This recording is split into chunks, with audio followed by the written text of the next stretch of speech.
Welcome back to Aari delights designer. இன்றைக்கி நம்ம என்ன பார்க்க போகிறோம்னா ஒரு நெட்டட் ஆரி ஒர்க் ப்ளவுஸ் வந்து பார்க்க போகிறோம். உங்களுக்கு யாருக்காவது இதே மாதிரி டிசைன்ஸ் வந்து மேக் பண்ணணும் அப்படின்னு நீங்கள் நினச்சிங்கன்னா மேலே இருக்கிற வாட்ஸ்அப் நம்பருக்கு வாட்ஸ்அப் பண்ணுங்கள். இப்போ இந்த டிசைன் வந்து ஸ்டார்டிங்லேருந்து எண்டிங் வர ஃபினிஷிங் வர எப்படி பண்ணலான்றதை நான் ஸ்டெப் பை ஸ்டெப் சொல்கிறேன். ஸோ கண்டிப்பாக ஃபுல்லாக பாருங்கள் வீடியோவை, அப்போ தான் உங்களுக்கு கிளாரிட்டியாக புரியும். சரியா? இப்போ வந்து பார்த்தீங்கன்னா நீங்கள் ஃப்ரேமில் ஃபஸ்ட்டு என்ன மாட்டணும்னா, அதாவது ஃப்ரேம் மேலே ஃபஸ்ட்டு நீங்கள் நெட்டை வச்சுட்டு அதுக்கு மேலே மெயின் கிளாத்தை வைக்கணும். சரியா? அதை வச்சுட்டு தான் நீங்கள் ஸ்க்ரூவை வந்து டைட் பண்ணணும். சரியா? டைட் பண்ணிவிட்டு நான் இப்போ பண்ணுறேன்ல அது மாதிரி எப்பயும் போல் ஃபஸ்ட்டு நீங்கள் வந்து நெட்டோட டைட் பண்ணிக்கோங்க. அதுக்கடுத்து ரெண்டு கிளாத்தையும் சேர்த்து டைட் பண்ணுங்கள். அப்போ உங்களுக்கு கரெக்டாக வரும். இதை நீங்கள் வச்சுட்டு இந்த ஆர்டர் படி வச்சுட்டு நல்லா டைட் பண்ணி விட்டுட்டு நீங்கள் வந்து ஒர்க்கை ஸ்டார்ட் பண்ணலாம். நீங்கள் டைட் பண்ணும்போது ஃபஸ்ட்டு நெட்டை டைட் பண்ணுங்கள். ரெண்டாவது நீங்கள் ரெண்டையும் சேர்த்து, அதாவது மெயின் கிளாத்தையும் இதையும் சேர்த்து வச்சு நீங்கள் டைட் பண்ணிக்கோங்க. இப்போ வந்து நம்ம எப்பயும் போல் ஜரி த்ரெட் வந்து யூஸ் பண்ணி நம்ம 3 லேயர்ஸ் கொடுத்துக்கலாம். இதில் வந்து நான் ஃபுல்லாக A to Z வந்து நான் சொல்லிடுறேன் எப்படி நம்ம பண்ணணுன்றத ப்ராசஸ் வந்து. ஸோ கண்டிப்பாக ஃபுல்லாக கவனித்து பாருங்கள். இப்போ நம்ம வந்து நான் ஜரி த்ரெட் கொடுத்துருக்கேன். ரெண்டாவது வந்து பார்த்திங்கன்னா என்ன லேயர் கொடுத்துருக்கேன்னா கட் பீட் லேயர், அதுக்கு அடுத்த லேயர் டியூப் பீட் லேயர். சரியா? இந்த 2 லேயர் நான் கொடுத்துருக்கேன். கொடுத்துட்டு இப்போது இன்னொருக்கா நம்ம வந்து என்ன பண்ணுறோன்னா ஜரி த்ரெட்டை வந்து யூஸ் பண்ணி நம்ம செயின் ஸ்டிச் போட்டுக்கலாம். இதில் வந்து பார்த்திங்கன்னா ஒரே ஒரு லேயர் தான் கொடுத்துருக்கேன். ஆனால் நீங்கள் கீழே, அதாவது அந்த பாட் நெக்கு வருது பார்த்திங்களா, அந்த இடத்துல நமக்கு 3 ஜரி த்ரெட் லேயர் வந்து நமக்கு இருக்கணும். ஏன்னா நம்ம அங்கனக்குள்ளே நம்ம ஜிக்ஜாக் ஸ்டிச்சை போட்டுட்டு தான் நம்ம வந்து மெயின் கிளாத்தை கட் பண்ணுவோம். உங்களுக்கு புரியும்னு நினைக்கிறேன். ஏன்னா நம்ம வந்து இப்போ இது சிங்கிள் லேயராக நம்ம கொடுத்துட்டோன்னா நம்ம எப்படி கட் பண்ண முடியும்? ஓகேவா? புரியுதா? அதனால நம்ம என்ன பண்ணுறோன்னா 3 லேயர்ஸ், அந்த இடத்துல மட்டும் பார்த்தீங்கன்னா 3 லேயர்ஸ் இருக்கும். ஓகேவா? இப்போ அந்த 3 லேயர்ஸை கொடுத்ததுக்கப்புறம் அப்படியே நம்ம கீழே இறக்கிட்டு ஃபுல்லாக அகெயின் 3 லேயர்ஸ் வந்து நம்ம அந்த பாட் நெக்குக்கு நம்ம கொடுக்கணும். ஸோ இதில் வந்து பார்த்திங்கன்னா நான் லென்த்து வந்து மேலே அந்த போட் நெக் வந்து 3 இன்ச்சஸ் வச்சுருக்கேன். கீழே வந்து ஒரு 8 இன்ச்சஸ் அந்த ரேஞ்செலாம் வச்சுருந்தேன் நான். ஏன்னா அவங்க நல்லா டீப்பாக தான் வேணும்னு கேட்டிருந்தாங்க. இப்போ நான் வந்து ஃபுல்லாக நம்ம வந்து 3 லேயர்ஸ் கொடுத்ததுக்கப்புறம் என்ன பண்ணுறோன்னா ஜிக்ஜாக் ஸ்டிச்சை வந்து நம்ம போடுறோம். இது எதுக்குன்னு எல்லாத்துக்கும் உங்களுக்கு தெரியும். இது ஏன்னா இதை நம்ம போட்டுட்டு தான் நம்ம வந்து மெயின் கிளாத்தை கட் பண்ணணும். சரியா? அதனால் நான் இப்போ பார்த்தீங்கன்னா நல்லா பார்த்துக்கோங்க, கீழே அந்த பாட் நெக்குக்கு மட்டும் அந்த ஜிக்ஜாக் ஸ்டிச் கொடுத்துருக்கோம். இப்போ தெரியுதா? இங்கே மேலேயே நம்ம 3 லேயர் போட்டோன்னு அதுக்கிட்ட பார்த்திங்கன்னா ஒரு லேயர் தான் இருக்கும். சரியா? ஆனால் கீழே அந்த பாட் நெக்கை சுற்றி நம்ம 3 லேயர் கண்டிப்பாக கொடுத்துருக்கணும். கொடுத்துட்டு தான் நீங்கள் வந்து இந்த ஜிக்ஜாக் ஸ்டிச்சை வந்து நீங்கள் போடணும்.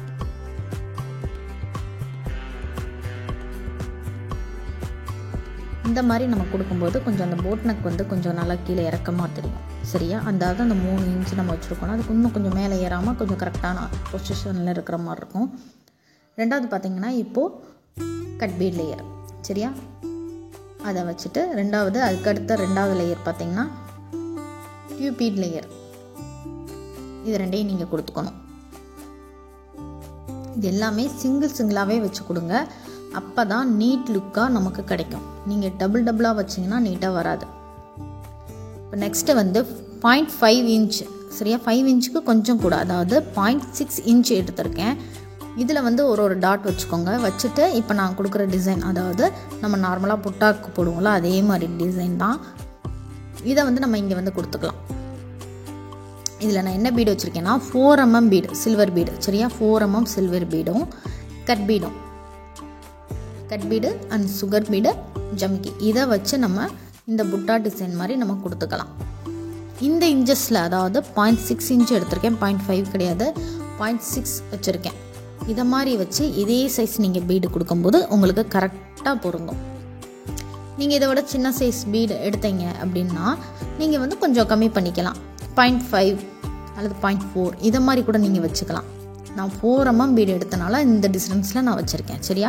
இதை மாதிரி வச்சுட்டு நீங்கள் சிங்கிள் நாட்டாக நீங்கள் வந்து கொடுத்துக்கிட்டா கரெக்டாக இருக்கும்.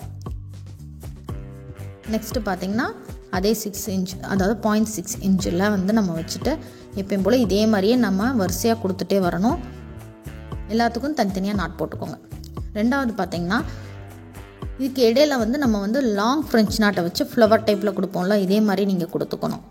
இது என்ன த்ரெட்டுனா சில்க் த்ரெட் தான், ஜரி த்ரெட் மாதிரி இருக்கும், ஆனால் சில்க் த்ரெட்டு நான் இதை பற்றி நான் ஏற்கனவே சொல்லியிருக்கேன். இந்த இதில் நான் எடுத்துகிட்டு சில்வர் கலரில் நான் வந்து த்ரெட்டை சூஸ் பண்ணி நம்ம வந்து இந்த கேப்பை வந்து ஃபில் பண்ணிக்கலாம். இதில் வந்து எத்தனை ஸ்டாண்ட் எடுத்திருக்கேன் அப்படின்னா 10 எடுத்துக்கலாம். நீங்கள் 10 அல்லது 11 கூட நீங்கள் எடுத்துக்கலாம். சரியா? நெக்ஸ்ட்டு பார்த்தீங்கன்னா 4 mm பீடு எடுத்துகிட்டு அதை சுற்றி நம்ம கட் பீடும் சுகர் பீடும் வச்சு இதை ஒரு ஸ்டார் இருக்கும்ல அந்த டைப்பில் நம்ம வந்து கொடுத்துட்டு இந்த டிசைனை வந்து ஃபினிஷ் பண்ணிடலாம். சரியா? இது எப்படின்னா இந்த லேயருக்கு மேலே இன்னொரு லேயர் வர மாதிரி இருக்கும். சரியா? நம்ம கீழே கொடுத்துருக்குற லேயருக்கு மேலேயே இன்னொரு லேயர் வர மாதிரி இருக்கும். அது வந்து பார்த்திங்கன்னா உங்களுக்கு ஆக்சுவலாக இது மாதிரி கொடுக்கும்போது இன்னும் வந்து பார்டராக நம்ம ரொம்ப பார்டரை வந்து நம்ம ஹைலைட் பண்ணுற மாதிரி நமக்கு இந்த டிசைன் வந்து எடுத்து காட்டும். நல்லா உங்களுக்கு லுக்காகவும் இருக்கும். இப்போ இடையில வந்து பார்த்திங்கன்னா கொஞ்சம் கேப் இருக்கு இல்லையா, அந்த கேப்பில் வந்து நம்ம வந்து 3 mm ஒயிட் பீடை வந்து நான் சூஸ் பண்ணி இந்த கேப்பை வந்து ஃபில் பண்ணிக்கிட்டேன். நீங்கள் வந்து இந்த 3 mm ஒயிட் பீடுக்கு பதிலாக நார்மல் சில்வர் பீடு கூட நீங்கள் சூஸ் பண்ணிக்கலாம். நான் ஏன் ஒயிட் பீட் நான் வைக்கிறேன்னா, ஒயிட் பீடு வைக்கும்போது இன்னும் கொஞ்சம் நான் ஏற்கனவே சொல்லியிருக்கேன், நம்ம டிசைன் பண்ணுற அந்த ப்ளவுஸோட லுக்கு வந்து கூட கொஞ்சம் என்ஹான்ஸாக இருக்கும். அதனால் நான் வந்து இதை சூஸ் பண்ணியிருக்கேன். இப்போ பார்த்தீங்கன்னா டோட்டலாக முடிஞ்சது. இதை வந்து நம்ம எப்படி கட் பண்ணலாம், அதுக்கடுத்து எப்படி ஃபினிஷிங் பண்ணலான்றதை நான் காட்டுறேன் பாருங்கள். நம்ம வந்து எப்பயுமே நம்ம கட் பண்ணும்போது நடுவில் சென்டர் நமக்கு இப்போ வந்து மேலே வந்து மெயின் கிளாத் இருக்குது, அடியில் நெட் கிளாத் இருக்குது. இந்த நெட் கிளாத்தை நம்ம மேலே கொண்டுட்டு வரணும். அப்போ என்ன பண்ணணும், மேலே உள்ள கிளாத்தை நம்ம வந்து லைட்டாக ஹோல்ஸ் மாதிரி போட்டுட்டு லைட்டாக, அதாவது மேலே உள்ள கிளாத்து மட்டும்தான் அந்த ஹோல்ஸ் போகணும். சரியா? அடியில் உள்ள நெட்டுக்கு போயிடக்கூடாது. நெட்டு வந்து டேமேஜ் ஆகிடுச்சுன்னா ஒன்றும் பண்ண முடியாது. அதனால் மேலே உள்ள கிளாத்தை மட்டும் நீங்கள் கட் பண்ணணும். ஸோ வந்து நீங்கள் கொஞ்சம் கவனமாக கட் பண்ணணும்.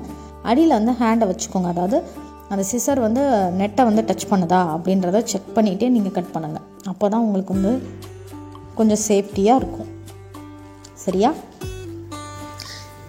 இப்போ பார்த்தீங்கன்னா நான் அந்த நெட்டை அந்த மெயின் கிளாத்தை வந்து நம்ம கட் பண்ணுறோம். மெயின் கிளாத்தை வந்து நீங்கள் கட் பண்ணும்போது நல்லா கவனிச்சுக்கோங்க, அந்த அடியில் உள்ள அந்த ஷார்ப் எட்ஜு வந்து நமக்கு வந்து நெட்டை வந்து கிழிச்சிடக்கூடாது. அதனால் கவனமாக கட் பண்ணுங்கள். சென்டரில் ஃபஸ்ட்டு கட் பண்ணிட்டீங்கன்னா கார்னர் கட் பண்ணுறதும் கொஞ்சம் உங்களுக்கு ஈஸி தான். ஒரு இதை தூக்கி அந்த மெயின் கிளாத்தை நீங்கள் தூக்கி பிடிச்சிட்டு நீங்கள் கட் பண்ணும்போது ஈஸியாக உங்களுக்கு வந்து வந்துடும். இப்போ பார்த்தீங்கன்னா நெட்டு வந்து நமக்கு மேலே வந்துருச்சு. ஆனால் நம்ம கட் பண்ண அந்த எட்ஜஸ் வந்து பார்த்திங்கன்னா கொஞ்சம் ஆக்வர்டாக தெரிய சான்ஸ் இருக்குது. ஒவ்வொரு நேரம் மெட்டீரியல் பொறுத்து, ஒவ்வொரு நேரம் தெரியாது, ஒவ்வொரு நேரம் தெரியும். இந்த மெட்டீரியலை வந்து எனக்கு தெரியுது. அது போக நமக்கு நூலும் வந்து வர ஆரம்பிச்சிடும். அதில் வந்து பிசுறாக நூல் வரும். அதை வந்து நம்ம அவாய்ட் பண்ணணும் அப்படின்னா நான் வந்து ஃபஸ்ட்டு என்ன பண்ணுறேன்னா, நார்மல் க்ளூ இருக்குல்ல, ஃபேப்ரிக் க்ளூ நீங்கள் போட்டாலே போதும். நீங்கள் அந்த நம்ம ஸ்டோன் கோட்டுவோம்ல 7000 க்ளூ, அதெல்லாம் நான் தேவையில்ல. நார்மல் ஃபேப்ரிக் க்ளூ வந்து நீங்கள் லைட்டாக அப்ளை பண்ணால் போதும்.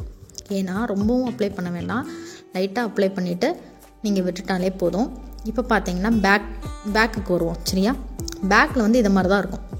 இதில் நீங்கள் என்ன பண்ணுறீங்கன்னா, நான் வந்து நெட்டு வந்து ஒரு 1.5 இன்ச்சு அல்லது 2 இன்ச்சு கூட நீங்கள் விட்டுட்டு நீங்கள் கட் பண்ணிக்கோங்க. ஸோ நெட்டோடையே தான் நம்ம வந்து வச்சு தச்சுருக்கோம். சரியா? அது உங்களுக்கு புரிஞ்சிருக்கும். இப்போ வந்து ஃபினிஷிங்காக இருக்கணும். சரியா? நம்ம அதுக்கு வந்து நம்ம என்ன பண்ணுறோன்னா, நார்மலாக இதே கலர் சில்க் த்ரெட் எடுத்துகிட்டு சுற்றி நம்ம ஒரு லேயர் செயின் ஸ்டிச் கொடுத்துக்கிட்டாச்சு. அதனால தான் நான் சொல்கிறேன், லைட்டாக நீங்கள் வந்து க்ளூ அப்ளை பண்ணுங்கள், இல்லைன்னா உங்களுக்கு ஸ்டிச் பண்ணும்போது ரொம்ப கஷ்டமாக இருக்கும். இப்போ வந்து பார்த்தீங்கன்னா உள்ளுக்குள்ளே நான் வந்து புட்டா கொடுக்கணும். அதுக்கு வந்து உங்களுக்கு அந்த ஒரு டவுட் இருக்கும், இது எப்படி நமக்கு அந்த ஸ்டிச்சஸ்லாம் அசிங்கமாக தெரியுமே, எப்படி நாட் போடுறது அப்படின்னு. நீங்கள் எடுத்த உடனே நீங்கள் வந்து நாட் போட்டுறணும். இப்போ நான் அது எப்படின்றத நான் தெளிவாக காட்டுறேன் பாருங்கள். இப்போ பாருங்கள், நம்ம எப்பயும் போல் லூப் எடுக்கிறோமா, எடுத்துட்டு அந்த லூப்லையே அப்படியே நீங்கள் எப்பயும் போல் நீங்கள் நாட் போட்டுக்கோங்க. நாட் போட்டுட்டு நீங்கள் ஆரம்பிக்கணும், அவ்வளோதான், வேறு எதுவுமே கிடையாது. நாட் போட்டுட்டு, இப்போ நான் நாட் போட்டுட்டேன். நாட் போட்டுட்டு நீங்கள் வந்து இதை மாதிரி ஸ்டார்ட் பண்ணும்போது என்ன புட்டாவோ அது எப்பயும் போல் நீங்கள் கொடுத்துட்டு என் நாட் போட்டுக்கோங்க. இதே மாதிரி ஒவ்வொரு புட்டாக்குமே நீங்கள் நாட் போட்டுட்டு தான் நீங்கள் ஸ்டார்ட் பண்ணணும். சரியா? கடைசி நீங்கள் வந்து இந்த எக்ஸ்ட்ரா அந்த நூலெல்லாம் தெரியுதில்ல, அதை வந்து நீங்கள் கட் பண்ணி விட்டுட்டா உங்களுக்கு வந்து கரெக்டாக இருக்கும். இதே மெத்தடில் நீங்கள் எந்த புட்டா டிசைனாலும் நீங்கள் கொடுத்துக்கலாம். இப்படி கொடுக்கும்போது உங்களுக்கு அடியில் வந்து நூல் தெரியுதுன்ற கவலை வந்து உங்களுக்கு இருக்காது. சரியா? இதெல்லாம் முடிச்சுட்டு நீங்கள் கடைசி நீங்கள் அதை ஒட்டி நீங்கள் கட் பண்ணி விட்டுக்கிட்டாலே போதும். உங்களுக்கு வந்து அவ்வளோ சீக்கிரம் வராது. இப்போ வந்து பார்த்திங்கன்னா இந்த டிசைன் வந்து ஃபினிஷ் ஆகிடுச்சு. ரொம்பவே அழகாக வந்துருந்துச்சு. நல்ல ஒரு கிராண்ட் லுக்கில் கொடுத்தனால கஸ்டமருக்கும் பார்த்திங்கன்னா இந்த டிசைன் ரொம்பவே பிடிச்சிருந்துச்சு. ஸோ நீங்களும் உங்களுக்கு இதே மாதிரி டிசைன்ஸ் போடணும், இதே மாதிரி நிறைய டிசைன்ஸ் இருக்கான எனக்கு போட தெரில, அதை மாதிரி உங்களுக்கு தோணுச்சுன்னா நீங்கள் கண்டிப்பாக இந்த சேனலை சப்ஸ்கிரைப் பண்ணி வச்சுக்கலாம். இந்த சேனல் உங்களுக்கானது தான். ஸோ சப்ஸ்கிரைப் பண்ணுங்கள், லைக் பண்ணுங்கள் அண்ட் ஷேர் பண்ணுங்கள். தேங்க்யூ. தேங்க்ஸ் ஃபார் வாட்சிங்.